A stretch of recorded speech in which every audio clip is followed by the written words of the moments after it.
bienvenue dans l'épisode 37 de Faites entrer le film. Bonjour Vivien. Salut Olive. Salut Kev. Salut Olive. Comment est-ce que vous allez pas bien les garçons? Après toi Kev. Ah ouais, d'accord. Et pour une fois qu'on parle pas en même temps. Bah, c'est fatigué, mais ça va plutôt pas mal. C'est une régulière chez toi mon pauvre, la fatigue en ce moment. Ouais, mais bon, ça va aller avec le temps, tout ça. Bon, et toi mon petit Vivien? Bon, on va dire que j'ai une grosse semaine et j'en ai une grosse en perspective, mais sinon ça va. Un petit mal de crâne. D'accord, donc il faut comprendre que j'ai picolé et ça va. Ouais. Et toi Olive? Moi ça va, grosse semaine aussi évidemment au travail avec les fêtes, mais ça va, je me suis reposé. Tout va bien, en forme pour attaquer un film cool aujourd'hui. Ouais. Y a rien. On n'a rien à dire. J'ai rien, non vraiment, on est très Ah, si. corporate. Ah. Moi je peux dire plein de trucs, hein, mais je suis pas sûr que ce soit intéressant. Olive, est-ce que je peux reculer mon remboursement? Attends, t'es encore là-dessus, toi? Non, mais en même temps, le remboursement, c'est qui te donne l'argent? C'est tes parents. Donc j'attendrai Ouais. que tu travailles, puis tu me rembourseras après. Je pense qu'on peut faire ça, ce serait mieux. Hein, ça me semble pas mal, mais je J'ai le une garde dans ma ardoise. coin de... Oui, tout à fait, je parlerai à ton père. Ok, ben on va pouvoir rentrer dans le film sans plus attendre. Kev, de quel film allons-nous parler aujourd'hui? Alors, ladies and gentlemen, ce soir nous assisterons à un combat de robots intergalactiques venant de Cybertron. À ma gauche, les Decepticons, emmenés par un Megatron et sa bande de fous furieux. Dans le coin opposé, les Autobots, emmenés par Optimus Prime, un camion avec des flammes, Bumblebee, une Chevrolet qui a du mal à parler, un puceau et sa future copine, ou pas, et plein d'autres personnages secondaires qu'on va apprécier. Tout ça pour récupérer le Allspark. Bienvenue dans Transformers. Est-ce que quelqu'un peut éteindre Vivien, s'il vous plaît? Ok, super, merci Kevin, très bon pinch. C'est un très bon résumé un pinch, ouais. Très très bon résumé du film. Eh ben, sans plus attendre, parce que moi j'ai un plan de fou pour vous faire papoter, on va rentrer dans la première scène du... Ah, tu présentes pas bah le film. non, pas le film. c'est ça. Et oui, donc je recommence, très bien. Ok, merci Kevin, un très bon pitch. J'y est arrivé. On va dire que je vais recommencer. Même pas, ma bouche elle veut pas, elle fait... Je sais pas. Ok Kevin, un très bon pitch. Merci beaucoup, c'était limpide, tu as très bien résumé le film. Donc, Transformers, un film de 2007 réalisé par Michael Bay, avec en tête d'affiche Shia LaBeouf, Megan Fox, Joss Duhamel, Therese Gibson, Rachel Taylor, Anthony Anderson, Jon Voight, John Turturro, plein d'autres acteurs. C'est un film qui a coûté la bagatelle de 150 millions de dollars et qui en a rapporté 710 millions. Donc on peut dire que c'est un succès. Oui, c'est pas un énorme succès, mais bon, c'est un gros Ouais, succès, très gros quand même. En fait, par ça rapport va, au prix du film, il se rembourse, mais pas énormément. Enfin, cette fois, quoi. Mais ça reste un énorme succès Oui. mondial, quoi. Donc du coup ça coup, va, beaucoup, puisqu'il en a fait. quand même Du coup, ça va. il a quand même engendré 5 suites, enfin 4 films qu'il derrière lui. Donc je pense que la licence était juteuse. À chaque réal, tu leur dis bah, vous allez gagner 7 fois votre mise de départ. Ils signent tous. Hein. Ils signent tous. Oui, normalement oui. Ok, eh bien Vivien, ne tardons pas. Est-ce que tu peux nous raconter s'il te plaît la première scène du film? Alors, avant le commencement des temps, il y avait le cube. On ne sait pas d'où il vient, mais il a le pouvoir de créer les mondes et la vie. C'est comme ça que la race des Transformers est apparue. Ils ont d'abord vécu en harmonie, mais comme tout grand pouvoir qui implique de grandes responsabilités, le cube fut Spider-Man. convoité, au nom du bien comme du mal. Et ainsi commença la guerre. Une guerre qui ravagea leur planète, qui devint alors un lieu de mort. Et le cube disparut dans le vide de l'espace. Les Transformers parcoururent les galaxies lointaines, très lointaines, dans l'espoir, le dernier espoir, de le retrouver et de reconstruire leur planète. Ils ont cherché dans toutes les étoiles, dans tous les mondes. Et alors que tout espoir semblait perdu, une nouvelle découverte les mena jusqu'à une planète inconnue, répondant au nom de Terre. Et puis tout ça, c'est sur des images d'un gros cube dans l'espace. Ouais, c'est ce que j'allais dire, parce que dans ces cas-là, moi je mettais juste play et j'écoutais Optimus Prime avec une voix nettement mieux que la tienne nous raconter ce que tu nous as raconté. Hein. À part le côté un grand pouvoir, un camp de grande Oncle responsabilité. Ouais, oncle Benz. pense ouais, à c'est toi. ça. J'adore le riz. Oh la vache, je voulais la faire, mais je me suis dit, ça passera pas. Mais moi, j'ai juste une question. Oui, C'est quand même, déjà. Parce que là, il n'y a pas grand-chose. c'est quand même sympa que tous les gros trucs qui se passent dans l'univers finissent sur Terre quand même. Hein. Ouais. C'est vrai que On c'est a- une récurrente, hein, c'est une régulière quand même. On a à un chaque champ fois, c'est pour notre tronche, quoi. gravitationnel de problèmes très élevé. Oui, ça. ça doit être ça. C'est ça. Alors rappelons aussi que déjà dans ce film, il y a, en parlant de la Terre, vite fait, il y a quand même un Autobot à un moment donné qui se fait pisser dessus par Mojo, le chihuahua du héros, qui s'appelle Mojo, ça n'a pas de sens, enfin bref. Et il fait la réflexion du arrête ou sinon je vais rouiller. Donc ils ont atterri sur la planète bleue, qui est composée à plus de 65% d'eau. Donc bon, ils n'ont pas choisi parce que le cube il est là, parce que pas de chance, ou scénario, ça dépend. Mais c'est pas encore une fois, c'est pas la bonne planète pour des robots qui rouillent du coup dès qu'il se met à pleuvoir. Ah, ça me fait penser à du Shyamalan, là. Un petit Ah peu. bah oui, il y a évidemment, ça fait penser à Signe. Sign aussi, bien sûr. Oui, ou Signe. Ouais, mais bon, après, on peut dire que bon, t'as un Autobot qui pisse aussi sur un humain. Hein, tu sais, je veux dire. Il fait sa vidange. Ouais, bah, il pisse dessus, quoi. Ça, c'est vraiment C'est ça. pour moi, c'est la blague la plus potage du film. Oui, c'est ça. Le film est bourré d'humour. Hein. Il y a plein de sketchs, plein de bonnes vannes. Mais il y a aussi une blague pipi. Deux, parce qu'il y a Mojo qui fait pipi aussi sur Ouais. le pied d'un des robots. Je suis vraiment en train de réfléchir à s'il y a d'autres blagues type caca, prout, pipi dans le film. T'imagines le cerveau que tu me fais avoir, toi? C'est à cause de toi si j'essaie de trouver ça. Mais il y en a pas Quand tu d'autres. dis à cause de toi, c'est qui, toi? Je pense qu'il parle de moi, mais... Ah, ça va, c'est- alors. Ouais, non, mais non. C'est le mec qui s'énerve tout de suite. Ça va alors. Ça Et passe. d'où Ça passe cette fois. Ça va passer pour cette fois. Alors, on va rentrer dans le film. J'aimerais qu'on survole rapidement, parce que moi j'aime bien qu'on parle un peu des personnages, mais vraiment on va pas rentrer dans le détail, hein, encore une fois. Il y en a trop. Mais déjà parce qu'il y en a trop qui sont secondaires. Le film est très choral, puisqu'on va suivre, c'est toi qui disais Kevin, avant qu'on lance l'enregistrement, on va suivre plusieurs groupes d'humains ou de robots qui au final vont se retrouver sur le lieu de l'affrontement final du troisième acte. Donc il y a quand même beaucoup de personnages. Évidemment, j'ai envie qu'on s'attarde un petit peu sur Witwiki, sur Chia la bouffe, parce que c'est un peu l'éternel loser, un archétype de héros comme on en a vu plein dans des films teenage ou dans tout un tas d'autres films, qui est un petit peu le Golemont de service et qui va s'élever à la fin. Vous en avez pensé quoi, vous, de son interprétation et même du personnage de manière générale? Moi, j'ai bien aimé. En vrai, je trouve que ça se joue juste. L'évolution du personnage est intéressante, même si, bon, comme disait Vivien avant l'enregistrement, il est fait en adamantium. Ah Parce oui, que- il se prend quand même beaucoup de... Il chute beaucoup trop. Et ces chutes, c'est fou. Ouais, mais ce qui est bien aussi, c'est qu'on voit son visage entailladé. Oui, à un moment donné, oui. Et puis il a un trou dans son t-shirt à l'arrière parce qu'il est déchiré. Ça, c'est quand il chute sur le pare-brise, je crois. Et à un moment donné, il est en caleçon. Ouais. Donc, non, mais il fait quelques blagues potaches au début. Bon, ça se calme un peu dans la suite du film, mais non, moi j'ai bien aimé pour le coup. Ce personnage, on a de l'empathie pour lui, on a envie de le suivre. Comme tu dis, c'est un peu un teubé. Puis moi, C'est un peu un teubé. Moi j'aime bien les teubés alors. Non, mais en vrai, moi, enfin, il y a différents types de teubés, on est d'accord. Mais dans des fictions, que ce soit tout type de fiction, j'aime bien les personnages un peu teubés. Je trouve que c'est ceux qui apportent le plus de trucs à une œuvre, donc je l'aime bien. Et puis c'est pas juste il est teubé et marrant parce qu'il est con. Il est marrant parce que le personnage qui joue est marrant. Genre quand Oui. il vend ses affaires, genre on a l'impression qu'il est un peu teubé, mais quand il commence à vendre les affaires de son grand-père parce qu'il veut se faire un peu de thunes pour s'acheter une voiture, c'est pas marrant parce qu'il est con, c'est marrant parce que c'est marrant ce qu'il fait. Oui, c'est la situation qui est drôle. Ouais, voilà. Là où, par exemple, à un moment donné, il y a son pote qui grappe à un arbre, ça c'est vraiment un gros teubé. C'est juste être gros con. Voilà. Oui, on sait pas pourquoi il fait ça en plus. Hein. Et C'est bah, quand vraiment il dit juste, pourquoi, t'as vu, les filles elles m'ont regardé. Là, ça fait vraiment limité.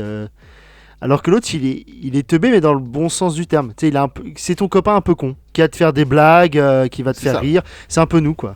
Dans la diégèse du film, tu sens que le héros, en fait, Sam, c'est l'invisible au lycée, en fait. C'est voilà, la personne invisible qui doit se faire un peu malmener des fois et qui est un peu introverti, en fait. On va suivre son évolution, c'est toi qui disais ça, Kev, et on retrouve vraiment le mythe du héros avec, voilà, il va avoir une quête, il va mener sa quête et il va grandir en même temps. Et c'est plutôt bien géré dans le film, je trouve aussi. Alors... On va évacuer aussi un sujet tout de suite, tant qu'on est dans les personnages. Parlons un petit peu de Michaela, Megan Fox. Vivien, est-ce que tu veux nous en dire 2 mots? Alors, Megan Fox, comment... Pas ce mot-là, Vivien. Pas ce mot-là. Ah, Pop, non, pop, pop, Megan Fox. C'est ça qu'il faut pas dire, c'est ça? Voilà, ce n'est pas un Ok, morceau de d'accord. viande. Exact. alors si, du coup, dans ce film, Megan Fox est un morceau de viande. C'est à peu près tout. C'est juste une belle fille qui va tomber amoureuse du héros un peu con et qui va faire de la mécanique. Oui, elle va réparer un moteur parce que son père, enfin voilà, elle a vécu dans un garage, etc. Son personnage est un peu développé là-dessus. Moi, en vrai, oui, évidemment, c'est une jolie femme, ce que tu veux, mais je ne comprends pas quel était le but, en fait, de l'hyper-sexualiser comme ça par moment. Ça ne sert pas le film. À aucun moment, ça sert le film. En fait, si, ça sert le film. C'est une grande partie du film. Je veux dire, c'est un film radio barefoot, tu vois. T'as des gros robots, il y a des grosses explosions. T'as Megan Fox qui est à poil. Enfin, tu vois le délire, quoi. Ouais, mais si dans ces cas-là, si c'est comme ça que Michael Bay, par exemple, a pensé son film, ou en tout cas, imagine le public qui va consommer ce genre de film, c'est moi je pourrais le prendre comme vraiment un manque de respect déjà de son public parce que tout le monde n'est pas comme ça, et je pense que le film s'en serait très bien sorti sans une bimbo en fait, ou avec une jolie femme, pourquoi pas, hein, c'est pas un problème, mais sans, enfin, elle n'était pas obligé d'avoir une brassière qui lui moule entièrement le corps et faire de la mécanique en transpirant sur un coucher de soleil. Mais en fait, le vrai problème, c'est surtout une scène. La plupart du temps, ça va. Elle est pas enfin, elle est sexualisée parce que voilà, il leur fallait une femme fatale, on va dire. Mais c'est surtout la scène où elle ouvre le capot, et puis t'as même pour le coup le personnage de Sam qui met la tête derrière le capot et genre qui fait oh là là là là. Ouais. Là, c'est appuyé, surappuyé. On a compris qu'elle était belle. Oui. En soi, je pense que personne n'en a jamais douté, hein. Ne serait-ce que quand tu la vois dans la classe et quand Sam essaye de vendre ses affaires et que tu vois son visage, tu te dis ok, elle c'est la belle fille du lycée, du film. Point. Après, voilà. Quand on la voit plus tard dans le film, ça va. Mais même dans le 2, je me rappelle que c'est dans le 2, quand elle est au téléphone avec Sam, elle est à moitié avachie sur une moto. Sur une moto, en oui, petite c'est tenue. ridicule. Et tu te dis... Là, vraiment, tu te dis... Mais pourquoi cette scène, elle est juste inutile. Mis à part mettre sa plastique en avant, mais ça ne sert à rien pour le propos du film. C'est ça. Alors moi, quand je l'ai vu au cinéma, déjà, ça m'avait fait rire sans me déranger, tu vois non plus. Mais et vraiment avec le recul, je me dis, ça ne sert à rien en fait. Vraiment, voilà, c'est oubliable. Enfin, finalement non, parce qu'on en parle. Bah non, parce que c'est important. Enfin, pour le coup, pour l'image que ça renvoie. Mais cette scène où elle s'y connaît en mécanique, et en plus, t'as un double discours qui est assez ouf. C'est donc elle te la présente, elle est en brassière, et ça a l'air d'être l'été, le mec il fait des gestes en mode oh là là, et tu sais, juste après elle te dit ouais, en plus les mecs la plupart du temps, quand quand une femme connaît mieux la mécanique qu'eux, ils se sentent dévalorisés, ils aiment pas ça et tout. Tu sais, t'as un espèce de discours où tu dis ok, ouais, il y a un truc intéressant, c'est vrai que surtout dans ce genre de film ou même dans la réalité, des mecs, quand une fille connaît plus un domaine qui est censé être masculin, ils se sentent émasculés presque, tu te dis ok, mais en même temps t'as l'image qui t'amène le contraire, tu te dis putain mais ouais, t'es bipolaire en vrai. Et c'est pas comme si ils savaient pas faire en plus de personnages féminins qui fonctionnent autrement que par leur corps, parce que Rachel Taylor, si je me trompe pas, c'est elle qui joue Oui, c'est elle. Maggie Ouais. Madsen, Ouais. qui elle est une scientifique spécialiste dans les signaux sonores, électroniques, tout ça. C'est un personnage féminin, très jolie, très, très belle actrice, mais qui est pas là parce qu'elle est jolie, ou du moins peut-être pas que, mais parce qu'elle sert un propos. Elle sert un propos de la femme forte. Alors bon, ça va être encore des archétypes ça, mais c'est la femme forte qui dépasse un peu tous les mecs. Tout Et ça. encore, je trouve que c'est pas spécialement mis en avant. Ils travaillent en équipe pour essayer de décrypter en fait un code qui est utilisé par les Decepticons. C'est son équipe qui le trouve et elle qui est mise en avant. Mais à aucun moment, tu vois, même je l'ai ressenti comme c'est le visage de la femme forte. Je l'ai vécu comme c'est quelqu'un de normal en fait. À aucun moment, elle est habillée en tailleur, elle fait des trucs normaux. Mais Tout va bien. elle est surtout mise en contraste avec son pote qui est un geek. Et pour le coup, qui ressemble vraiment à un geek. Le gros black. Oui, lui. Qui est un geek et machin. Et en vrai, ouais, c'est un personnage féminin standard. certes archétypale dans le sens elle est forte, elle est intelligente, plus intelligente que même d'autres mecs. En soi, ça c'est pas grave, on s'en fout. C'est Ah bien, non, on s'en son fout personnage il est bien complètement, amené, il est intéressant et c'est là où Megan Fox, c'est dommage parce que son personnage aurait pu avoir un peu plus de profondeur. Surtout que son histoire a l'air d'être intéressante, Ouais. en plus. Enfin, son background, voilà, tu comprends pourquoi elle est attirée par les bad boys, un peu, parce que son père était lui-même un peu un bad boy. Oui. Il était garagiste et puis il bricolait aussi des voitures, il volait des voitures, etc. Il était obligé de l'emmener des fois, parce qu'apparemment c'est lui qui avait la garde de sa fille, c'est ce qui est vaguement expliqué, mais même si ça reste un peu flou, et que quand il pouvait pas la faire garder, il l'emmenait aussi en braqué, et elle a grandi dans un garage. Du coup, on comprend pourquoi elle connaît bien la mécanique, et on comprend aussi que vu que son père maintenant est en prison, sa psyché en fait va être peut-être aussi attirée par des gars qui sont un peu bad boy, et on voit très bien au début du film quand elle est présentée comme étant la petite copine du quarterback de l'équipe de football du lycée, blablabla, et elle lui demande de conduire son 4x4 et lui dit tout de suite non attends, je tiens à mes jantes, laisse tomber, assis-toi derrière et fais des sourires.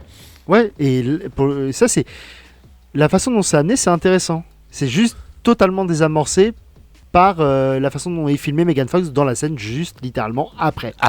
Si on devait trouver un nom, en fait, et vous venez de le dire, pour ce genre de personnages archétypaux de teenage movie comme ça, un peu, c'est vraiment la meuf du capitaine d'équipe de quarterback, du chef d'équipe de quarterback.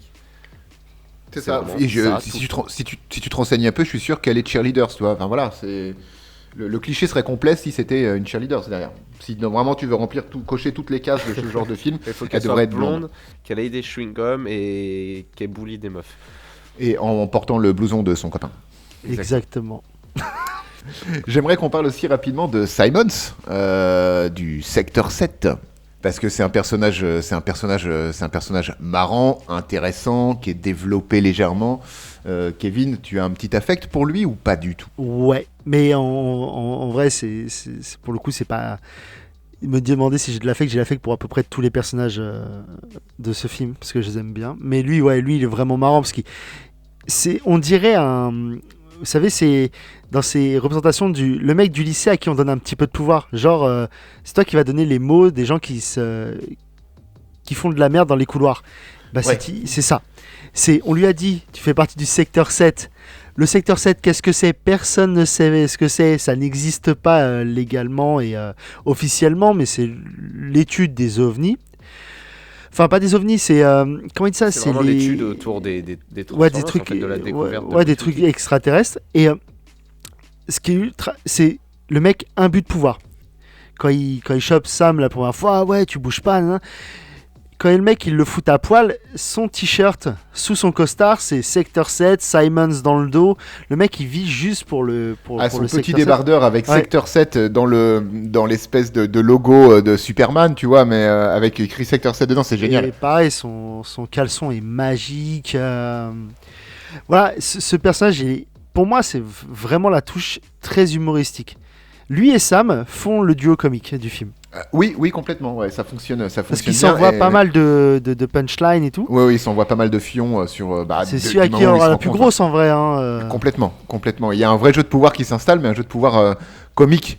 Il y a, voilà, ils coopèrent bien et le duo fonctionne bien, même s'ils n'ont pas énormément d'interactions au final ensemble. Mais voilà, c'est ça, c'est un mec qui a la quarantaine, qui est submergé par le pouvoir et il kiffe. C'est ce que tu disais, Kevin, tout à l'heure. Il vit sa meilleure vie en fait. Pour lui, voilà, il est à fond c'est le secteur 7. C'est sa vie et il est dédié à son job parce qu'en plus il a le pouvoir suprême. C'est génial. Ouais, et puis en plus on le revoit dans les suites et le personnage est toujours attachant. Je suis complètement d'accord. Je savais pas comment penser au début, tu sais, quand il est présenté vraiment qu'il vient chercher Sam chez lui parce que ils ont détecté de l'activité extraterrestre, etc. Il est très imbu de lui-même. Tu sens vraiment que le tellement. mec, l'empathie connaît pas quoi. Mais pourtant il a un visage un peu rigolo. Oui. Parce que voilà, c'est une personne en costume mais un peu frêle quand même. Tu dis ouais. Ça, il me fait penser à l'acteur qui joue Monk dans la série Monk. Oui, un peu, ouais, je suis Tu sais, d'accord. il a un peu ce côté, les cheveux très bouclés mais courts, les yeux un peu dans le vague. Et quand il dit, Sam, viens voir ici s'il te plaît. Et tu sais, ils le mesurent, ils font. Il a été en contact. Et tu sens que c'est un autre truc. Les mecs, ils rentrent dans les maisons des gens. C'est le secteur 7. Moi, je vous connais pas. Mais c'est pas grave, nous, on vous connaît. C'est vraiment ce truc très comique. C'est vraiment le comique de service. Hein. Et ça m'a fait rigoler. Je le disais tout à l'heure quand on regardait le film avec ma femme. Ça m'a fait marrer parce que dans beaucoup de films, c'est presque encore une fois un cliché, un gimmick. Quand t'as un service fédéral, tu sais, qui arrive quelque part, il se présente comme genre voilà, secteur 7. Moi, demain, ils viennent sonner chez moi et me disent bonjour, secteur 7. Je sais même pas qu'il y en a un secteur, tu vois, déjà. Je connais pas moi, tous les acronymes, les noms des trucs. Déjà, en plus, en France, on est les spécialistes. C'est la BRI, la BRPPD machin, le GIGN, le RAID. On a tellement de trucs. Moi, ils arrivent, ils me disent secteur 7. Je dis d'accord, on y va. Qu'est-ce que je vais pas dire? Mais ça n'existe pas, le secteur 7. Non, mais le pire, c'est par exemple FBI, CIA. Tu sais, c'est des trucs qui veulent dire quelque chose. Secteur 7, t'as l'impression que c'est le nom d'un hangar. Tu vois, le 3e hangar, c'est le mien. Voilà, viens. c'est ça. Ouais, Dans la 7e allée. C'est pour ça qu'on a dit, voilà, c'est le secteur 7. Et puis quand tu vois leur base, tu te dis, mais jamais de la vie. Tu sais, c'est comme avant dans les films, les bases étaient dans des montagnes. Oui. Ou tu sais, dans le mont Rochefort. Rochemort. Parce que Rochefort, c'est du fromage. Rochefort, c'est un acteur. Oui. Dommage, il devrait avoir sa tête, mais il n'a pas été président. Et, tu sais, et là, c'est dans un. C'est quoi? C'est un barrage. Un barrage. Ouais, c'est un barrage. C'est un Et barrage. tu te dis, d'accord. Il n'y a que les Américains pour avoir des bases opérationnelles comme ça. Mais du coup, ça fait moins cliché. Parce Oui. que la base secrète dans la montagne ou la base enfouie au milieu de l'océan, c'est bon. C'est pas James Bond non plus. Là c'est Transformers, c'est beaucoup plus crédible. C'est un très beau documentaire sur l'intelligence artificielle. Il faut qu'on se le dise à un moment donné. Et là, oui, bon, bah, la base secrète est dans un barrage, enfin sous un barrage.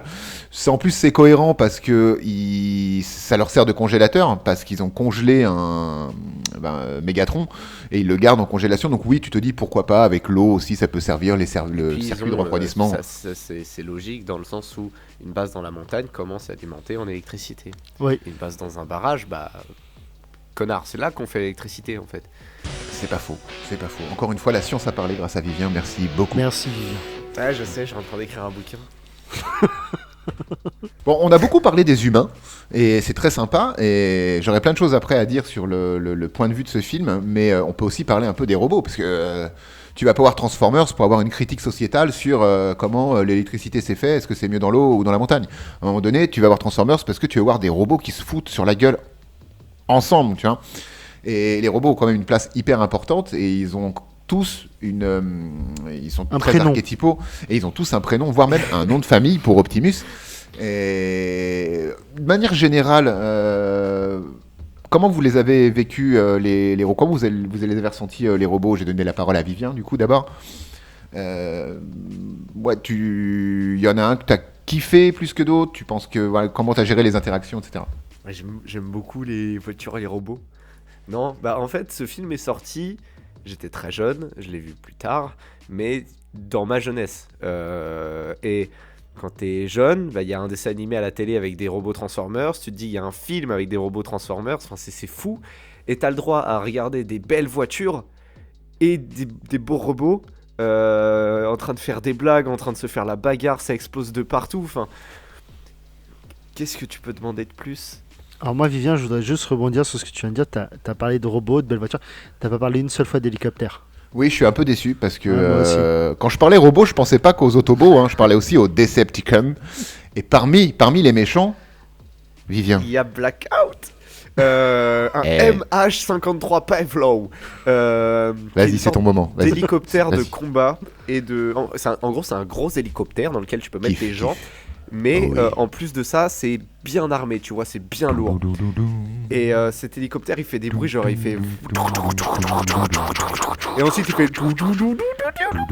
Et ensuite, il se transforme, il pète toute une base militaire américaine, anticapitalisme à fond là. Plein de gens et tout ça. Et ensuite, il s'envole. Ah non, pardon, c'est un autre, un autre Decepticon. Non, mais ouais, mais bien sûr, t'as Blackout, mais ce qui est simple, c'est que dans un film Transformers, ce qu'il faut comprendre, c'est que tu as des personnages, beaucoup de personnages humains, comme on a dit, et des personnages robots, voitures, hélicoptères, fusées, avions, tout ce que tu veux. Même dans le 2, t'as une sorte de mélange énorme, gigantesque, magnifique. Avec une paire de couilles dans le 2 en plus. Oui. Eh oui. Et du coup, non, par contre, pour peut-être citer des noms hein, en Autobot, dans ce premier film, en tout cas, on a seulement 5 Autobots. On a moins d'Autobots que de personnages dans ce film. On a Optimus Prime, Bumblebee, Jazz, Ironhide et Ratchet, et en Decepticon à retenir. Attends. Ouais. Jazz, on pense à toi. T'étais un vaillant soldat, Jazz. En plus, c'était le sergent de Optimus. Excusez-moi. Et en Decepticon, du coup, t'as Megatron, Starscream, Barricade, Blackout, Scorponok, Bone Crusher, Brawl, Frenzy. Oui, j'ai la page Wikipédia en face de moi. Tu sais quoi? On dirait que c'est les... On dirait que c'est les méchants d'un jeu vidéo tel que Double Dragon. Oui, alors les noms des Decepticons, j'avoue, ils sont claqués au sol. Mais tu comprends que c'est des méchants. Encore une fois, Blackout. Tu sais, c'est Oui, bizarre qu'il n'y ait pas un Power Face ou tu sais, un truc comme ça. Je veux dire, Bone Crusher. Ils savaient même pas en arrivant sur Terre ce que c'était que des os.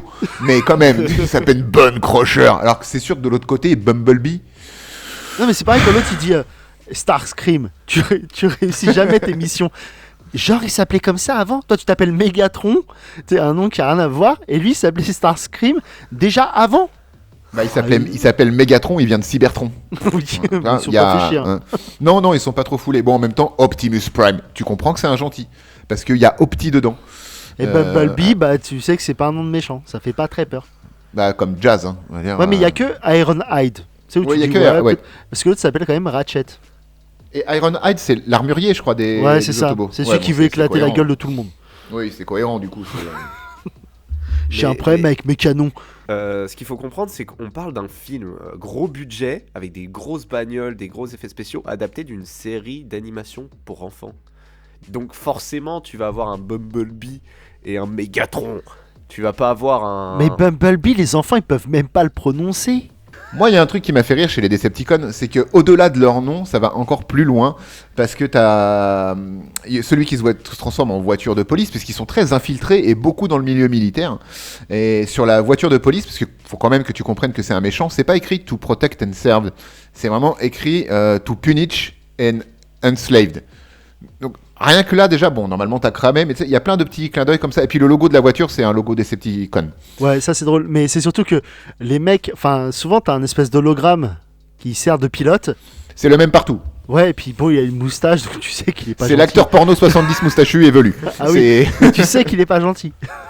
Ça se voit, il fait la grimace. Parce que le seul autre qui a une moustache, c'est le mec de The Rock qui est revenu dans ce film et qui était le chef du secteur 7. C'est vrai.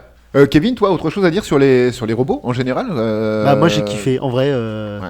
Je trouve qu'ils sont très bien réalisés. Oui, tout à fait, bien sûr. Et puis voilà, des robots qui se mettent des droites à d'autres robots, moi c'est un rêve de gosse. Quand des robots se fritent entre robots, voilà. Étant un fan de Gundam, pour le coup, je ne peux qu'apprécier. On peut faire après le parallèle aussi avec Pacific Rim, que vous retrouverez en fiche juste à droite sur YouTube. Là-bas. Un incroyable podcast. Non, à droite, Là, plutôt là, là-bas, ici, en ok. haut à droite. Ouais. Ah, Plutôt ici, ouais. pardon, Au-dessus, excuse-moi. Je pense juste Là là. Ouais. Voilà, Ah, non, ok, non, plus haut, merci, là. merci. Voilà, parfait. C'est bon? Ouais, Nickel. suivez mon doigt. Et Ah, non, c'est une télécommande à con, ça fonctionne mal. Non, mais on peut faire le parallèle, parce que si on une manière très sémantique, c'est des robots qui tapent sur soit d'autres robots pour Transformers ou des gros Kaiju. aliens, des kaiju. Et c'est quand même deux approches. Après, la technologie en termes d'effets visuels a changé, a évolué, bien sûr, mais. On parlait du poids des robots avant de lancer l'enregistrement. Je trouve que le poids des machines dans Pacific Rim, on le sent beaucoup plus. Alors oui, ils sont beaucoup plus grands, mais on sent le poids vraiment de la machine qui avance et qui a du mal à avancer. Après, c'est des machines qui sont pilotées par des humains. Dans Transformers, ils sont plus malléables, je trouve, les ils sautent, sautent, c'est des sauterelles. Ouais, c'est quelque chose qui est excusé par le fait que c'est comme tu te poses pas vraiment la question du t'es sûr que la portière elle va bien sur le bras, parce que moi j'ai plus l'impression qu'elle va au niveau des fesses. Il Non. faut pas se poser cette question-là. Tu te poses pas cette question parce que tu te dis c'est des aliens et de toute façon t'es là pour bouffer du popcorn, boire ta bière et voir des trucs se péter la gueule. Je pense que t'as pas la même il y a le même truc dans le film, c'est de la bagarre et tout machin, mais t'as pas la même attente. Pacific Rim se veut bien plus terre à terre. Ouais, beaucoup plus Alors réaliste, que- en fait, Oui. que Transformers se veut bien plus moins quoi. Bien plus moins. Dans Pacific Rim, on suivait des problématiques d'humains, ça on l'avait évoqué dans l'émission, alors que là, on va rester, la problématique principale, ça va être une problématique de robots dans Transformers, c'est trouver le cube, réduire le cube, pour que ce soit un humain au final qui le porte. Mais bon, ça c'est autre chose. Mais ça me fait rebondir sur quelque chose. Boing. Boing. Aïe. Fais gaffe à l'atterrissage. Ouais, ça va piquer un peu. Ce que je voulais dire, c'est voilà. Voilà. Même si les problématiques sont des problématiques de robot à robot dans Transformers, la réalisation, je trouve qu'il y a beaucoup d'effets dans ce film où c'est le point de vue des humains qui regardent des robots en train de régler leurs problèmes. On n'a pas de grand angle avec des robots qui s'affrontent dans la ville où on va les voir entièrement, etc. Dans la bataille finale, par exemple, la caméra, la plupart du temps, elle est au sol, elle suit les humains. Il y a même beaucoup de fois où on est en vue à la première personne où tu suis un humain, enfin tu suis un humain en fait par le biais de ses yeux. Et finalement, on voit très peu les robots dans leur entièreté. Quand ils sont... Peut-être une question de technique aussi. Je pense aussi que ça peut aussi servir de cache-misère. Hein. On peut aussi avoir cette lecture-là pour limiter aussi la CGI, etc. Un truc qui est assez sympa, c'est la première transformation d'Optimus. Elle est longue. Ouais, elle est longue, mais nécessaire. Elle est assez stylée. Oui, elle est là pour. C'est quand même le héros Transformers de base, tu vois. Et je crois que tu as la même dans le 2, une transformation très longue aussi, où tu vois vraiment presque tous les rouages. Mais c'est pas très grave en fait qu'on soit presque collé à eux. Certes, on perd un peu d'intensité de combat. Moi, ça me gêne pas du tout, hein. C'est pas un reproche, au contraire. En vrai, je pense que d'un point de vue technique, c'est beaucoup plus simple. Mais même, c'est une qualité pour le film, en fait. Parce que, ouais, ça se perd dans les films d'après.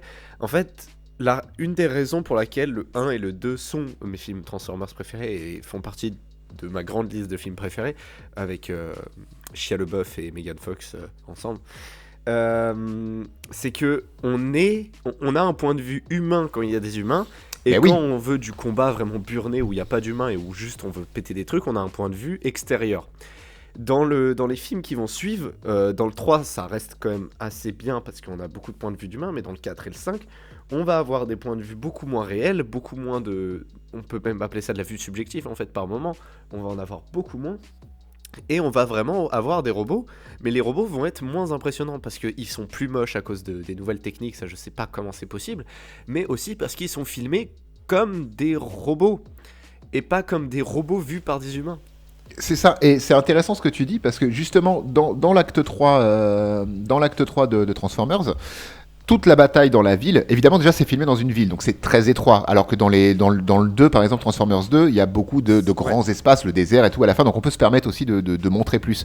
Mais dans le premier, bon, peut-être pour des raisons budgétaires ou quoi, tout ce qui va se passer au sol de la ville a un point de vue humain, et la caméra c'est de la shaky-cam, c'est vraiment filmé, beaucoup caméra à l'épaule, ça bouge, et du coup on subit les robots, on subit le combat en tant qu'humain, et souvent la caméra même est en contre-plongée pour regarder ce qui se passe, parce qu'on regarde les robots depuis le sol en train de faire des choses. Alors que dès que ça prend de la hauteur, que genre Sam doit emmener le cube sur un immeuble, le protéger, etc., et se cache derrière une statue sur le toit d'un immeuble, et du coup, on n'a plus le point de vue d'humain parce qu'il n'y a personne. Au-dessus de lui, c'est le ciel. Au-dessus de lui, c'est le soleil. Donc là, la caméra n'est plus en vue subjective et on a du grand angle. On voit Megatron qui cherche Sam sur le toit, etc. Et puis donc... c'est censé être plus flippant, mais en fait, c'est moins impressionnant. Parce qu'ils nous mettent les deux personnages dans le même angle de caméra, dans le même champ. Alors que... depuis tout à l'heure, on n'avait pas ça et on avait ce sentiment de faiblesse, de peur. Là, on a juste l'impression que Witwicky va se faire bouffer et puis c'est tout. Ouais, on a moins d'intensité aussi. Ouais, alors ça fonctionne bien, ceci étant, parce qu'on a les deux mélangés en fait. Oui, mais pour rebondir à ce que tu dis, c'est un problème de robots entre robots et les humains sont là de façon externe. Ils subissent du coup. Mais ça, on le ressent tout le temps. Parce que même quand les mecs ils disent ouais, avec tel type d'arme on peut endommager les robots, les mecs disent ok, vas-y, toi et ton unité vous y allez, on va foutre le sbeul, on va les déglinguer. Ils bombardent un Decepticon, le truc se relève en fait. C'est que tu vois que l'humain c'est une fourmi, vraiment, on est insignifiant pour les. contre ça. Il y a juste un moment donné où il va faire Josh Duhamel va faire son truc avec sa moto, glisser sous le truc, lui tirer entre les jambes pour lui éclater le truc, et donc faire la scène ultra stylée. La scène de vengeance en fait. Il lui rend ce que l'hélicoptère qui arrive dans la base au Qatar au début et qui détruit toute son unité, c'est la vengeance d'un humain envers un robot, alors qu'au début c'est le robot qui a foutu le sbeul et qui a pété sa base en fait.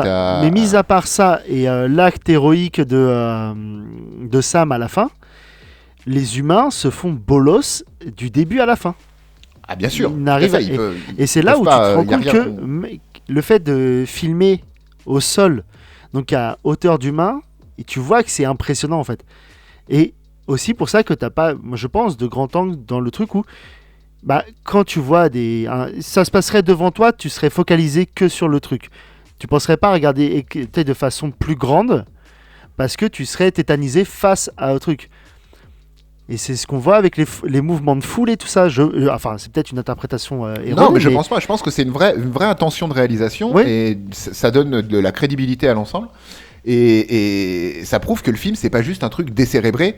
Et au-delà de ça, il y a quand même, c'est réfléchi et les intentions de réalisation servent le propos et le servent intelligemment en fait. C'est pas juste Michael Bay qui s'est dit on va faire du fric en filmant des robots qui tapent sur des robots. Non, parce qu'il y a quand même une réflexion derrière. Ce qu'on veut, Michael Bay, c'est quand même pas, c'est pas un manchot. Non, il sait faire. Il sait faire. C'est juste qu'il est dans une caricature de lui-même maintenant. Voilà, mais maintenant, c'est une caricature et du coup, les gens s'amusent à lui cracher dessus. Mais comme beaucoup de cinéastes, ils sont caricaturés dans une façon de faire qu'ils ont pu exploiter parce que ça fonctionnait. Et Tim ensuite, Burton. C'est toujours les critiques qui arrivent, qui disent ah ouais c'est marrant, tu fais ça tout le temps comme ça, tu rapportes beaucoup de fric, t'es une merde. Non mais tu sais que j'avais vu des critiques moi à la sortie du premier Transformers qui reprenaient un peu ce que je disais tout à l'heure avant de parler justement de ses intentions de réalisation non mais attends c'est juste des robots qui tapent sur des trucs. Oui.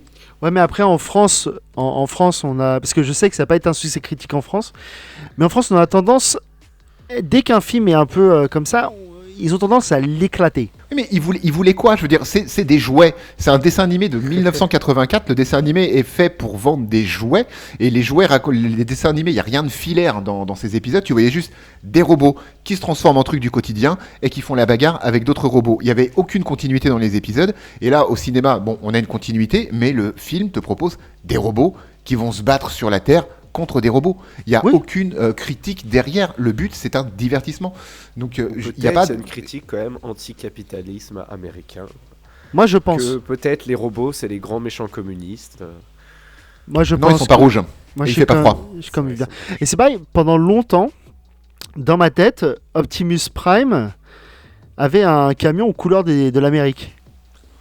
Il est rouge et bleu. Ouais, mais là, il a les flammes. Mais dans mes souvenirs, il avait pas ses flammes. C'était vraiment du rouge et bleu, tu sais, avec un peu de blanc.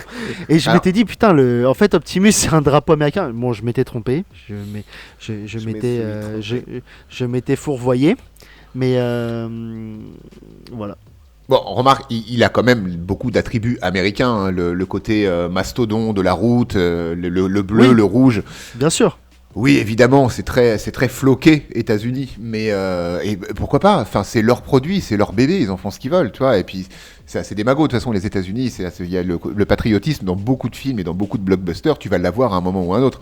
C'est comme à un moment donné, tu sais, quand t'as parce qu'à la base, celui qui devait porter le cube, c'était le Major, donc celui qui est joué par Josh Duhamel, et il donne le cube à Sam et il lui fait, moi je peux pas laisser mes gars. Maintenant, t'es un soldat. Toute la mission repose sur toi. Moi, j'ai pas signé de contrat, mon gars. On rappelle que une semaine avant, il essayait de vendre les vieilles lunettes de son grand-père. Et puis son seul objectif dans la vie, c'était de plus être puceau et d'avoir une bagnole. Et ça a fait réagir ta sœur, ça Vivien, parce que elle fait, mais non, ça fonctionne pas ça. Parce que normalement, en plus le militaire, c'est le soldat. La mission, c'est la mission. Il faut aller jusqu'au bout de la mission. Tu donnes pas ça à un random manos taillé dans une chips qui a rencontré 3 robots. Ça encore. Souvent, moi, ça m'a pas dérangé. Hein. Moi non plus, parce que souvent, le militaire va vouloir plus protéger ses hommes que le monde entier. C'est pas grave. Bien sûr. Ça, c'est une façon. Là, c'est complètement. Non, c'est peut-être de la suranalyse, mais on s'en fout. C'est politique, en fait, cette scène. C'est complètement l'Amérique préfère protéger ses soldats que autre chose, tu vois. C'est la vie des hommes avant tout, tu vois ce que je veux dire. La vie de ces hommes, les hommes de l'Amérique avant tout. Ça m'étonnerait pas qu'il y ait des critiques, hein, parce que là, on entreaperçoit Air Force One et à l'intérieur le président des États-Unis d'Amérique en chaussettes rouges. On était sous Bush, je crois, en 2007. Oui, on était sous Bush encore. C'était le deuxième mandat de Bush Junior. En gros, le seul truc qu'on va avoir de ce président, c'est lui qui va dire à une hôtesse de l'air qui est militaire pour le coup. Je sais plus comment il l'appelle. Il lui dit, en gros, allez me chercher des encas. Je sais pas s'il dit ma jolie ou quoi, mais ma chérie, je crois. Ouais, c'est un ça. truc il y a un sobriquet. Bien condescendant.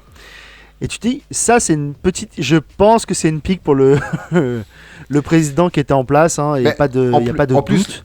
En plus, on voit pas son visage au président, on voit voit que ses chaussettes, parce qu'il est filmé au premier plan chaussettes, puis on comprend qu'il est allongé ou qu'il est étendu sur un fauteuil. Bon, là, on voit pas son visage. Mais même il a un accent un peu texan. Donc oui, clairement, c'est un pic lancé directement à Bush Junior, évidemment. Mais et le côté un peu très condescendant et débile finalement ça se ressent, mais c'était plutôt marrant et puis ça passe vraiment très vite. Puis j'aime bien quand le cube peut faire réagir donc ce qu'on n'a pas dit, c'est que Megatron veut choper ce cube pour transformer tous les objets électroniques de Terre en une armée de robots fous furieux qui veulent tuer les humains, les éradiquer, tout ça. C'est ça, en faire des esclaves, contrôler la Terre et recréer une Cybertron en fait avec son cube. Tout simplement. Et c'est le cube qui va le tuer à la fin. D'ailleurs, c'est le cube. Il se fera défoncer par. Normalement, si à la fin du 1, on a résolu les problèmes. Normalement. À la fin du 1, normalement, on a résolu les problèmes. Quand il jette Megatron dans la fosse dans l'Atlantique, il est censé être mort. Il s'est pris une décharge de cube. Surtout qu'on te le dit 2-3 fois que si le cube rentre en contact avec ta pile dans le torse, là, t'es mort. C'est ça, parce que trop de puissance. Iron Man. Voilà, ouais. Et ton Energizer, là. Et un truc je trouvais ça assez drôle, c'est que le cube, d'un coup, tombe au sol et 2-3 objets autour de lui vont s'animer. T'as un distributeur de canettes qui tire des canettes. Oui. Ouais. T'as une Xbox qui attaque qui sort de sa boîte. Ouais. Et t'as le volant d'une voiture qui attaque la bimbo qui l'a conduit. Qui fait une alien, on appelle ça dans le jargon. Oui, c'est ça a fait Sega, tout à fait, exactement. Et va-t-elle accoucher d'un minivan ? Nous ne savons pas. Mais ça va faire mal. Vache. Moi, j'allais dire une petite voiture téléguidée, éventuellement. T'as vu le 4x4 ? Ça, c'est les GMC, là, les trucs, c'est des poids lourds. Ouais, ça me fait penser à cette expression bien française, tu sais, tu vas pas me chier une pendule. Déjà, quand tu dis ça à quelqu'un, tu te laisses sous-entendre qu'elle en a déjà chié une à un moment donné. Parce que moi, la pendule, pour moi, c'est la pendule bretonne de chez Mémé, tu vois, donc vraiment un truc.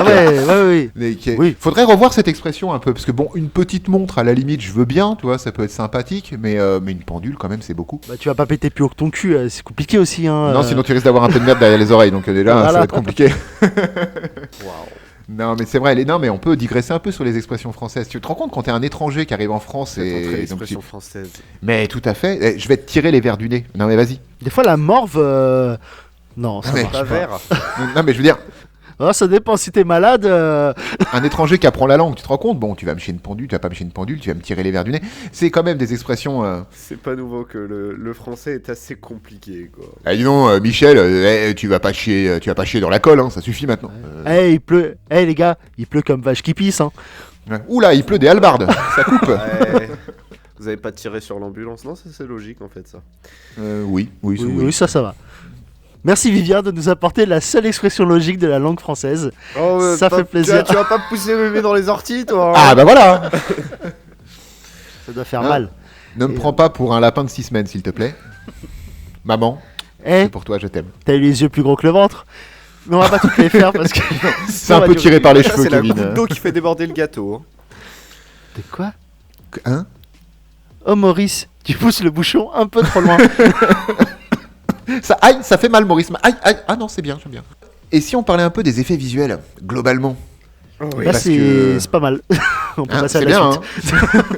C'est très joli. Le seul petit problème, et c'est un petit problème parce qu'on est en 2007, les gars. Avatar n'est pas encore sorti.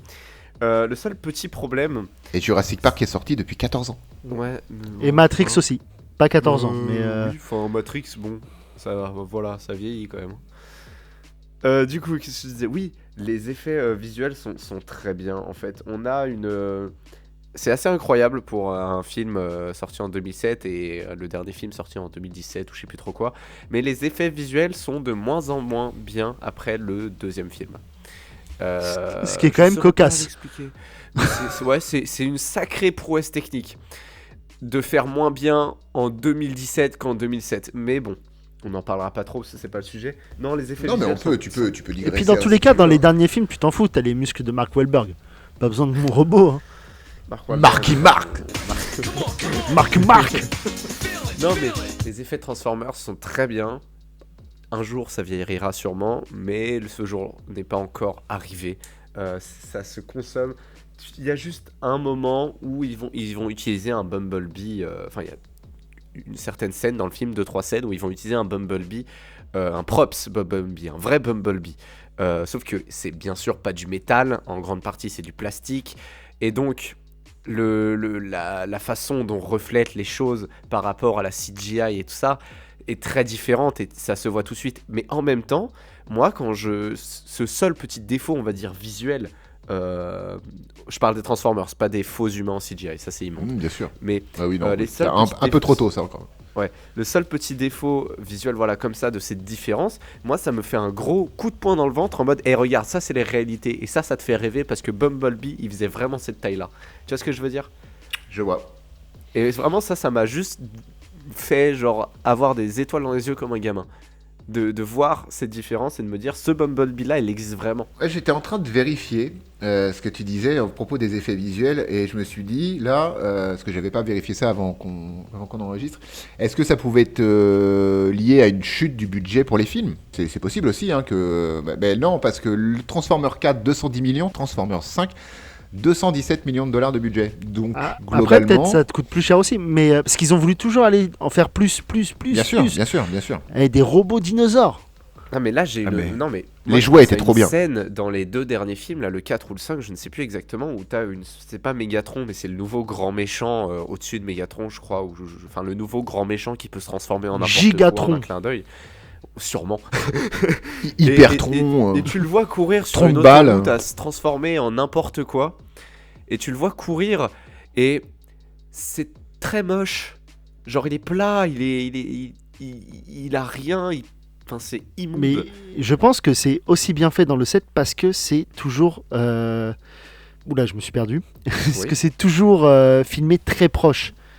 Là Oui. où dans le 4 et le 5, ou même déjà le 3, tu sais, ils veulent englober, mettre énormément de trucs Ils veulent dans montrer l'image. leur taille par rapport Ah au décor ouais, et plus par rapport aux humains en fait. Et ça, tu peux le faire dans une scène où il y a très peu de mouvement. Mm. Par exemple, quand dans le 1, il y a une bataille entre tu sais, le camion qui a un bras là, Ouais. contre Optimus. Où, C'est Bonne Crusher, je crois. ouais, on va voir, donc ça va être filmé en plan large quand il roule sur l'autoroute. Mais dès qu'il va y avoir un semblant de bataille ou quoi, hop, on revient, on se focalise que sur eux deux, il n'y a rien d'autre autour.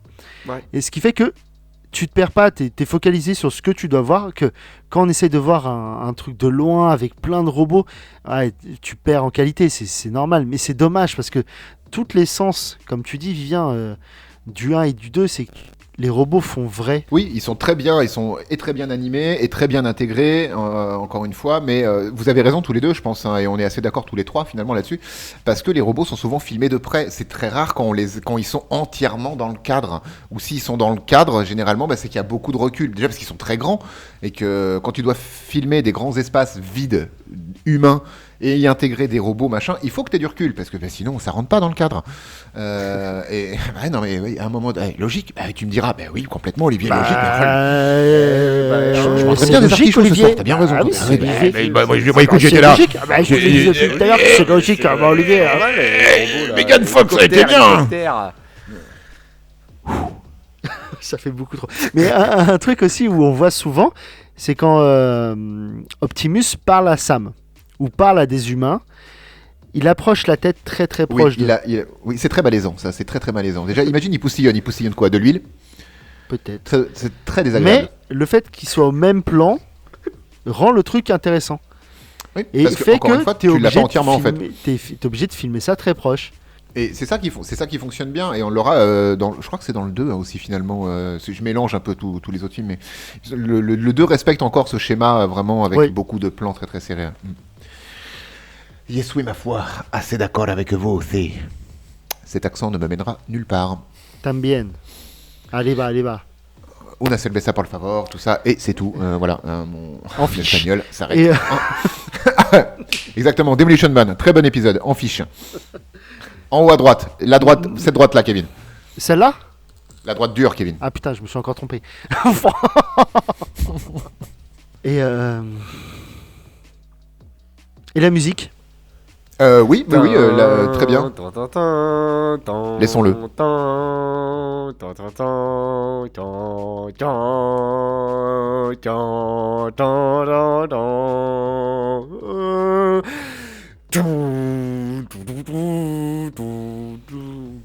Merci. Voilà. Et en vrai, oui. Alors la musique, pour moi, elle est assez oubliable en fait. Elle est anecdotique. À part le thème qu'a essayé de nous interpréter Vivien. Pour le coup, moi je trouve que c'est du Hans Zimmer en un peu moins bien. Hans Zimmer, en à peu près. Ah, je trouve que c'est pas du tout du Hans Zimmer parce que je trouve les musiques d'Hans Zimmer beaucoup plus beaucoup plus réelles dans le sens où les musiques d'Hans Zimmer c'est comme une personne qui marche alors que les musiques par le compositeur de ce film c'est plus comme une personne qui vole. Dans les musiques de Steve Jablonsky, on a un degré de fiction qui est moins présent, je trouve, dans les musiques d'Hans Zimmer. Et au contraire, dans les musiques d'Hans Zimmer, on a un degré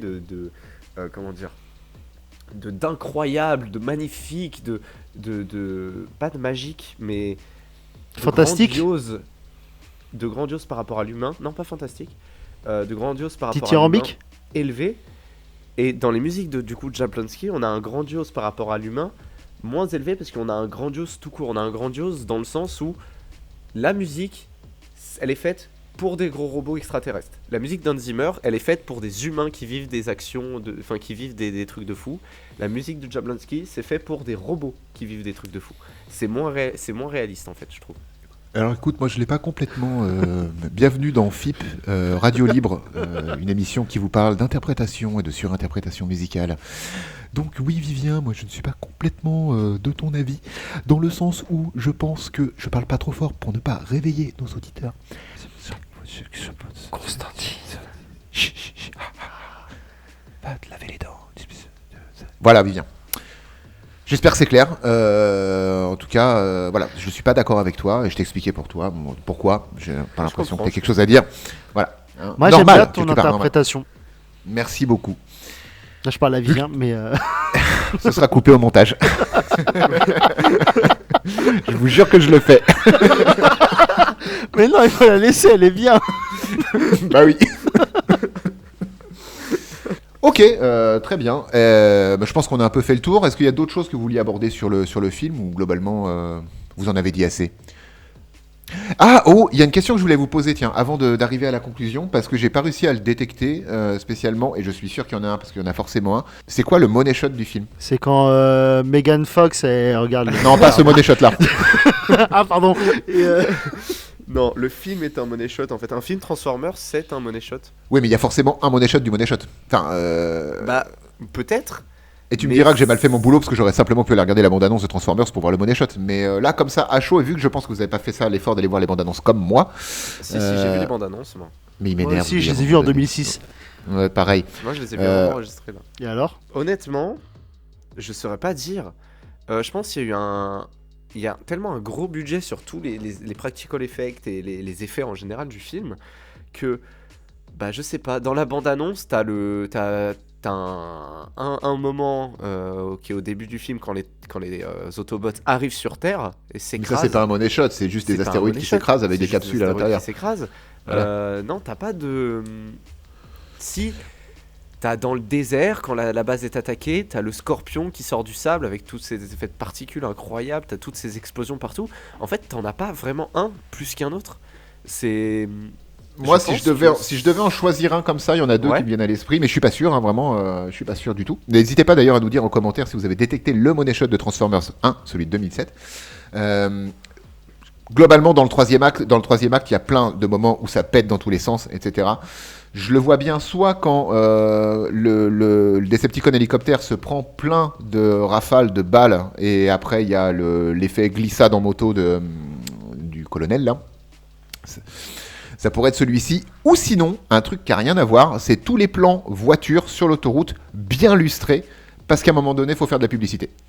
Et quand tu vois les Autobots, les Autobots principalement, qui roulent et qui vont vers leur destination, vers la ville, ils sont tous transformés du coup. Il y a la Camaro, il y a le camion, il y a tout ça. Et ils sont rutilantes, hein, vraiment. C'est vraiment. Un petit coup de polish. Ouais, à l'occasion, je vous passerai un petit coup de polish. Et ça, pour moi, ça pourrait presque être un money shot du film ou une publicité pour une voiture qu'elle est bien pour la conduire. Si je devais en choisir que 2 aussi, parce que là c'est vraiment on sait pas où on va, mais on en choisit. C'est quand Sam tombe du bâtiment et que Optimus saute. Oh oui, pour le récupérer. Saute de mur en mur. Oui. Je trouve ça impressionnant. Et la transformation d'Optimus. Oui, c'est vrai. Bien joué. C'est marrant parce qu'on va tous en avoir des différents. Et du coup, c'est intéressant parce que ça peut faire écho à ce que tu disais. Le film est un money shot. Du coup, parce que moi, vraiment, pour moi, le money shot, c'est l'attaque de la base dans le désert. Ouais. Et Megan Fox. Et Megan Fox, non. Et juste après, l'attaque du Scorpion dans le village. Pour moi, c'est ça. Ok, mais c'est marrant. On en a. Voilà, donc vraiment, n'hésitez pas à commenter et dites-nous, vous, c'est quoi, ou même votre scène préférée. Ma scène est meilleure, c'est un hélicoptère qui attaque et puis il y a des tanks qui volent et qui s'écrasent et qui tuent des gens. Et puis, ouais. Hein ? C'est vrai qu'il n'y a plus aucun survivant. Michael, si tu passes par là, tu nous dis ce que c'est ton money shot ? Merci. Et Michael Bay. Ouais. Ailleurs ? Si jamais. Michel Meyer, rien à voir. Il n'y a pas d'effet Michel Meyer dans Transformers. Michel Bay. T'es sûr ? Si, il y a l'effet Michel Meyer quand le scorpion il retourne dans le sol, après il ressort, après il retombe, après il ressort. C'est jamais. Roi du cache-cache. Yeah. Et c'est pareil, on en parle de cette scène. Les mecs ils appellent, ils disent on a un problème, on a les mecs qui ont survécu à l'attaque. Passez-nous le Pentagone. Passez-nous le Pentagone. Ok, vous avez une Visa, une Mastercard ? Une Visa, ok, c'est bon. Cette scène devait être tellement plus longue à la base parce qu'il y avait une scène, enfin dans le script, tout un truc écrit, un dialogue entre l'Indien et Josh Duhamel en train de... Ouais, parce que tu te dis qu'elle est coupée, parce que l'autre il est en train de lui vendre un truc, et il y a c'est le Pentagone. Il y a tout un dialogue coupé entre eux deux qui essayent de trouver un prix plus bas pour l'appel. Ça aurait pu être trop long parce qu'il y a déjà pas mal d'humour. Que tu fais, oui, c'est ça, je pense que c'est bien que ça a été coupé. Dans ma poche arrière. Mais t'as que des poches arrière. Mais c'est donc le mec appelle le Pentagone, il fait allô le Pentagone, ici c'est moi. Vous me recevez ? Ouais, vous êtes où ? Je suis là.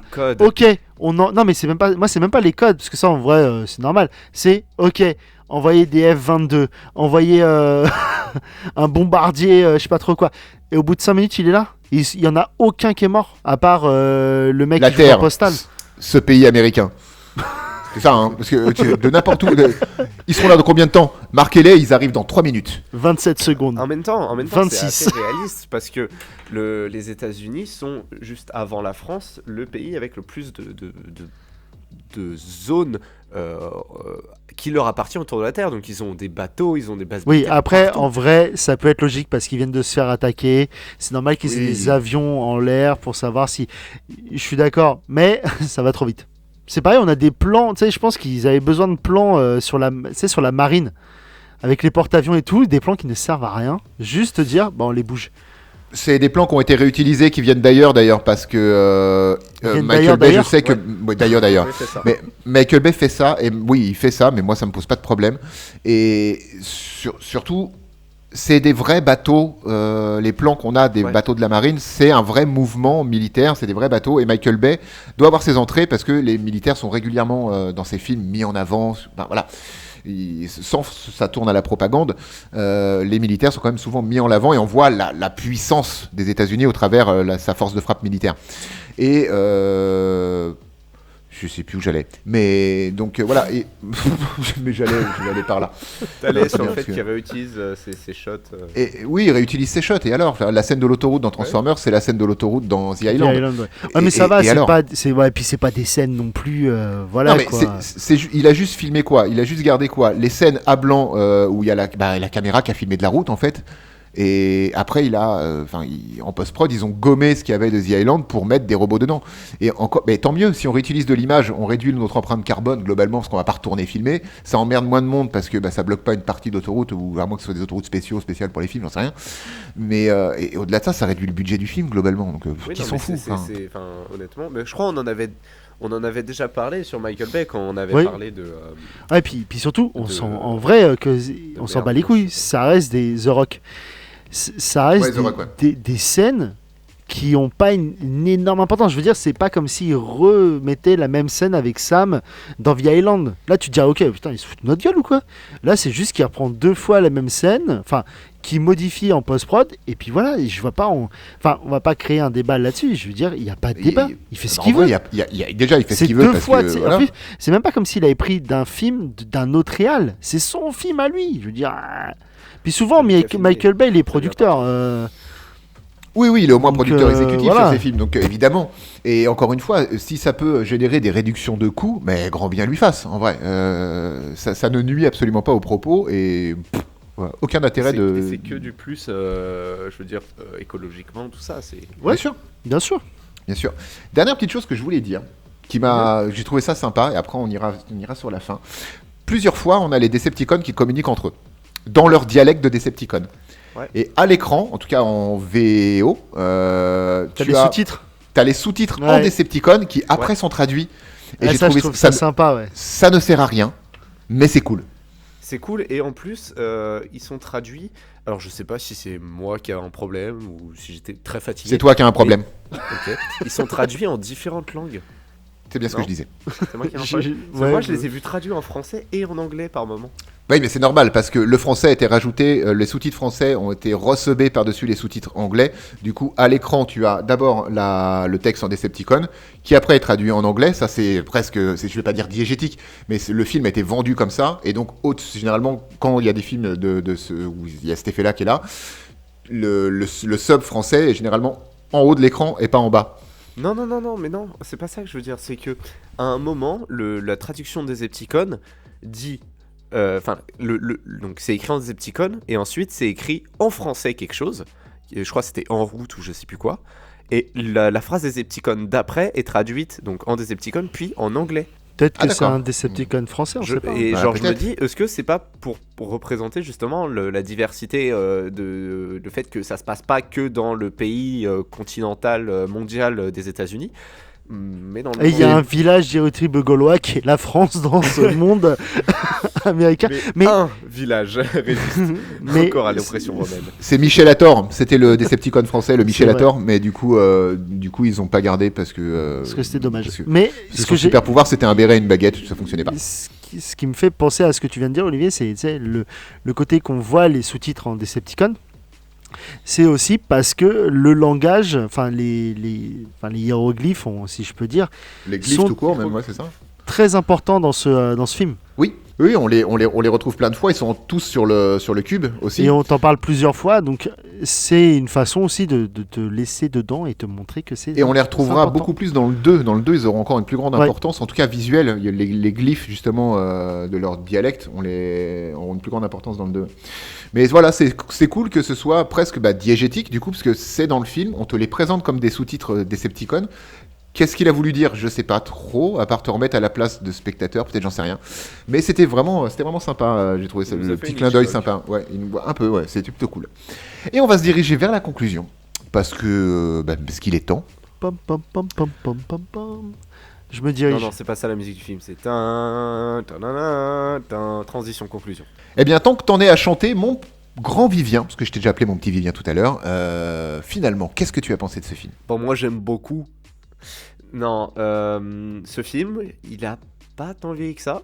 Bon, il y a des effets qu'on vieillisse, normal, on va dire ça à chaque fois, parce que le film est sorti, je le rappelle, il y a 14 ans.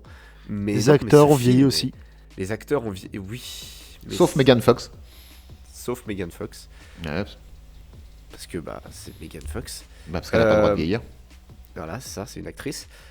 Mais non, ce film, il est génial, quoi. Je veux dire, c'est pas tout le temps qu'on a le droit à des adaptations aussi bonnes, en fait. Je veux dire, le dessin animé pour enfants, j'en ai des vagues souvenirs, parce que j'ai dû le voir quelques fois à la télé, voilà, ça a dû m'arriver. Mais moi, ce que je me souviens de Transformers, c'est ça, c'est les films. Et surtout, c'est le film 1 et le 2 et le 3, parce qu'il est beaucoup trop passé à la télé. Mais c'est des films qui sont buronnés, ça explose de partout, c'est que des étincelles, des explosions, tout ça. Et vous pouvez critiquer comme vous voulez Michael Bay, j'en ai rien à foutre, c'est génial. Et on a des beaux robots qui font des beaux combats, et il y a des hélicoptères, et j'adore ça, et voilà. Et pourtant, je suis pas du genre à aimer les films qui sont là juste pour te dire prends un bol de popcorn et regarde ces explosions et ces gros robots. Mais voilà, j'aime Pacific Rim, j'aime Transformers, et je pense que c'est quelque chose que vous le voyez ou pas, vous savez ce que c'est, et vous savez si vous avez envie de le voir ou pas. Voilà, c'est tout. Merci Vivian. C'était intense. Kevin. Oui. Une conclusion, s'il te plaît. Allez, Doudou. Tout simplement, pour moi, il y a tout ce que j'attends d'un divertissement grand public. Il y a de l'action, de l'humour, de belles images, une bonne musique. De belles images. Ouais, des robots, quoi. Ouais, les robots. Les robots qui tapent d'autres robots. Et puis, il y a des belles images dans le désert californien, donc c'est cool. Oui. Ou du Nevada, je sais pas. Mais, Grand Canyon. Ouais. Et il y a, voilà, ça joue bien, les acteurs sont justes. Il y a pas mal d'humour, ce que j'apprécie énormément. En vrai, vous voyez, j'ai passé un excellent moment. Il dure 2h20 ce film. Je l'ai pas, le temps est passé vite. C'est vrai que ça passe vite. Ouais. Et à la fin, je me suis dit, je m'en referai bien un autre. Donc je me suis pas refait le 2, mais ça sera pour ce soir. Pareil. Et après, je vais m'arrêter parce que les autres sont moins bien, comme le dit si bien Vivien. Pareil. Et voilà, moi j'ai kiffé. Si vous l'avez jamais vu, vous êtes passé à côté d'un film qui peut vous divertir pendant 2h20 une soirée, avec ou sans enfants. C'est un film presque familial. C'est tout public. Ouais. Je crois qu'il est tout public de Oui. toute façon. Ouais. Et donc foncez-y, puis voilà. Une fois n'est pas coutume, un bon film. Non, c'est pas vrai parce qu'on a fait des bons films aussi avant. Ça serait On a fait un ou deux, je crois. Ça serait pas honnête de ma part de dire ça. Donc allez-y. C'est la faute. Bisous. Merci Doudou. T'as une conclusion, Olivier ? Allez voir ce film si vous l'avez jamais vu. Revoyez-le si vous l'avez déjà vu. Et ne vous attendez pas à une analyse, une critique, peu importe, du monde contemporain. Non, c'est un divertissement. C'est un film popcorn. Et c'est même écrit à la fin du film, au début du générique. Ce film est basé sur une adaptation de dessin animé de Hasbro, producteur de jouets, Transformers. Putain, j'ai cru que t'allais me dire c'est basé sur des faits réels. Non, c'est pas comme Jurassic Park là. Non, les robots comme ça n'existe pas, on le sait. Alors Jurassic Park, tout le monde, bon, c'est autre chose. Donc voilà, le film est grandiose parce que c'est des robots, du coup, qui vont taper sur d'autres robots. Ça, on l'a dit beaucoup de fois dans l'émission. C'est bien fait. Ça a bien vieilli. Après, moi, je trouve même pas que vraiment globalement les effets visuels aient vieilli. On arrive à une époque où même pour 2007, c'est vrai que ça c'est plus hier maintenant, c'est 14 ans déjà. Mais voilà, les images qu'on nous propose vont globalement bien vieillir et je pense que d'ici 10 ans, on pourra le regarder avec autant de plaisir. Parce que c'est bien fait, tout simplement. Donc pareil, j'aurais tendance à cracher je m'en fous des personnes qui critiquent Michael Bay. Critiquez-le si vous voulez. Non. Mais si vous aimez pas, tant mieux pour vous. Si vous aimez pas, regardez pas. Mais juste ça. Mais c'est ultra décomplexé, c'est un bon divertissement. Vous pouvez le regarder avec votre gamin ou votre gamine sans trop de problèmes. C'est clean, c'est un film d'action avec des mechas propres. Je veux dire, quand je dis propre, c'est justement tout public. Donc c'est un grand oui, évidemment. C'était cool et décomplexé. Voilà. Merci Olivier. Et en plus, ça prendra pas vos enfants pour des cons. Vu que c'est tout public, vous pouvez le voir avec un enfant à partir de 10-11 ans, je dirais, allez, 12 ans grand maximum. Pour pas mais ça ne prend pas les enfants pour des cons, c'est complètement compréhensible pour des enfants entrée 6e, par exemple, et c'est très bien fait. Donc là-dessus, régalez-vous. Et ce sera notre outro, du coup, trop sérieuse. Quel outro sérieux ? Non, mais non, vraiment ? Notre véritable outro sera... Merci de nous suivre encore pour cette année 2022 qui commence. Oh, bonne année. Merci de nous suivre encore Oui, pour cette année 2022 qui voilà. commence. Et donc bonne année à vous. Bonne année à vous tous. Merci pour les 1000 abonnés, c'est dingue. Ah non, j'anticipe peut-être un peu ça. Oui, calme-toi, Olivier. Ça va arriver, mais calme-toi. Et c'est à ce moment-là que je dois annoncer le film qu'on fait la semaine prochaine. Exactement. Ou alors tu l'annonces pas. Hein, mais, Si, il faut l'annoncer. C'est moi qui l'annonce, c'est moi qui l'annonce. C'est toi moi qui qui l'annonce. l'anime aussi. Ouais, je toi l'annonce, qui je l'anime. l'anime. Oui. Ouais. Et tu le montes aussi. Oui, évidemment. Alors, j'ai 2 films en tête et je vous dirai pas lequel c'est. Je vais en choisir un dans ma tête, je vais faire pile ou face. Allez, ça y est, je suis décidé, c'est bon, j'ai choisi. La semaine prochaine, nous vous parlerons de Ready Player One. Ready Player One. Et c'était quoi l'autre choix? T'es Ok. sérieux? Ready Player One, c'est pas mal, ouais. Je l'ai jamais vu, je me suis refusé de le regarder parce que c'était de la grosse merde. Et Eh pour ben, le coup, ça, c'est un film Les gars, malhonnête. vous m'avez qui fait se regarder base- Resident Evil. Et j'avais dit, je veux pas. Vous m'avez fait regarder Twilight alors que je vous ai supplié, pas à genoux, de pas me faire regarder ce film-là. Et Ouais, voilà. Généralement, quand Ah, tu te mets à genoux, c'est pas pour supplier. Non. Exactement. Ouais, Quoi Je vais Ouais. prendre Ready Non, rien. Player One, mais juste. Putain, t'avais le choix entre. Et un film qui prend les gens pour les cons. T'as pris un film qui prend des gens pour des cons, quoi. Tu n'as pas vu le film. Oh, ose me dire le contraire. Merci à tous de nous avoir suivis encore une fois. Merci. Meilleurs vœux 2022. On se retrouve la Meilleurs semaine vœux. prochaine à 18h. D'ici là, portez-vous bien et des bisous. Bisous. Bisous. Chut, chut.